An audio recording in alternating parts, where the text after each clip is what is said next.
ӯ шоми сарду зимистон яккаву танҳо дар хона нишаста буд. хонае ки ҳеҷ каси дигар дар он ҷо зиндагӣ кардан намехост. шавҳари як замон меҳрубону ғамхори ӯ, фарзандони азизаш имрӯз ӯро тарк карданд. ӯ назди тиреза нишаста ба берун нигоҳ мекарду сабаби ҳамаи онро намефаҳмид. дар бораи он фикр мекард ки охир ӯ ҳама корро анҷом медод, то ҳама дар хона худро хуб ҳис кунад. вале ин шом ӯ ба хулосае омад чӣ кореро нодуруст анҷом медиҳад.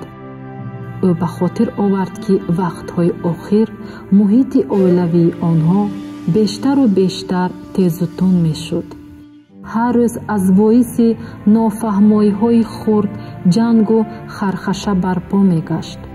кӯдакон дар ҳуҷра пинҳон мешуданду шавҳараш аз хона мерафт.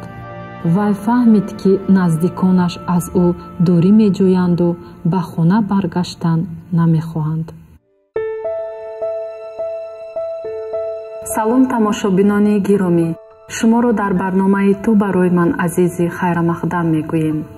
барои чӣ наздикони мо ба хона баргаштан намехоҳанд? ин аст мавзӯи суҳбати имрӯзаи мо. мо дидем ки дар оилаи қаҳрамони мо чӣ рӯй медиҳад ва ин оила истисно нест.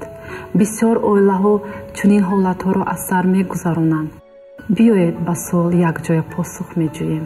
якчанд сабабҳое вуҷуд доранд ки аз боиси онҳо наздикони мо ба хона баргаштан намехоҳанд.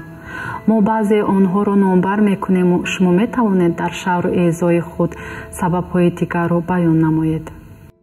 сабаби якум, мавҷуд набудани мавзӯи суҳбат. шумо бо шавҳари худ ки навақат аз кор баргашт дар бораи чӣ суҳбат мекунед? мехоҳед ки пойафзоли наву писандидаи шумо мавзӯи суҳбататон бошад?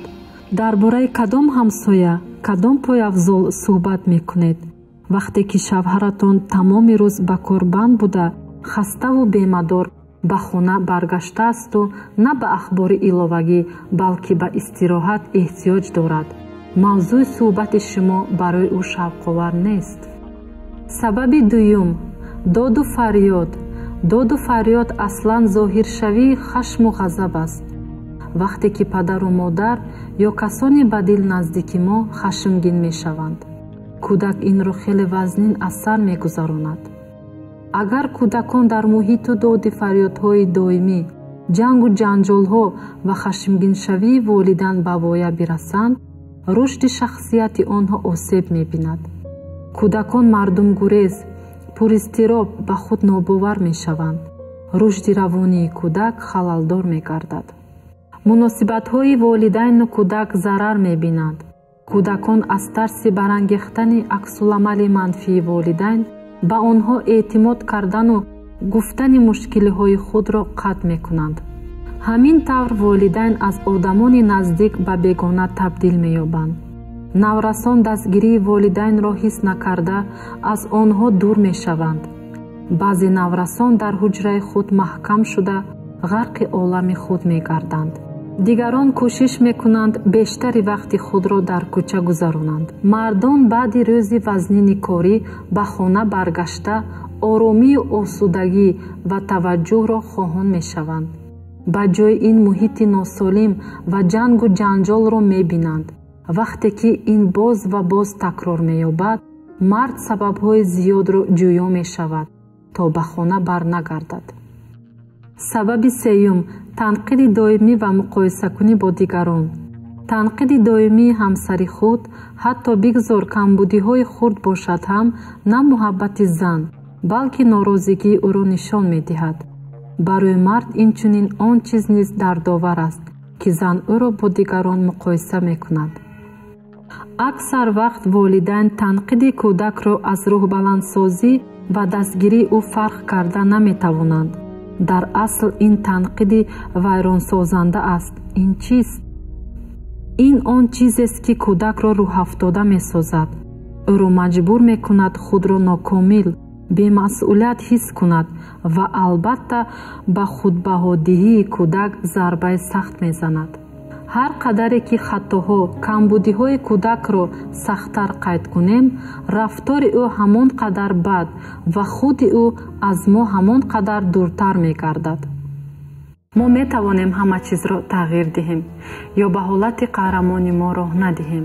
Инак якчанд тавсия. Якум, ҳаматарафа рушд ёбед. ҳамсӯҳбати оқил ҳамеша шавқу завқро бармеангезад. Дуюм, бо овози паст сухан гуфтанро омӯзед.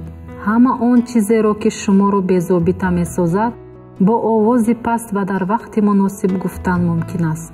Сеюм, наздикони худро бо таҳсину таъриф рӯҳбаланд созед. он ба шавҳару фарзандони шумо таъсири мусбат мерасонад ва натиҷабахш аст. мо метавонем хонаи худро маскане гардонем ки шавҳару кӯдакони мо ба он ҷо баргаштан бихоҳанд. ман мехоҳам то хонаам маскане бошад ки онро бо муҳаббат ба ёд биёранд ва бо хушнудӣ ба он ҷо баргарданд. дар ин ҷо мо бо шумо худоҳофизӣ мекунем. ба канали мо бипайвандед ва шаҳру эъзои худро нисбати ин мавзӯъ ба мо нависед. хайр то вохӯрии навбатӣ.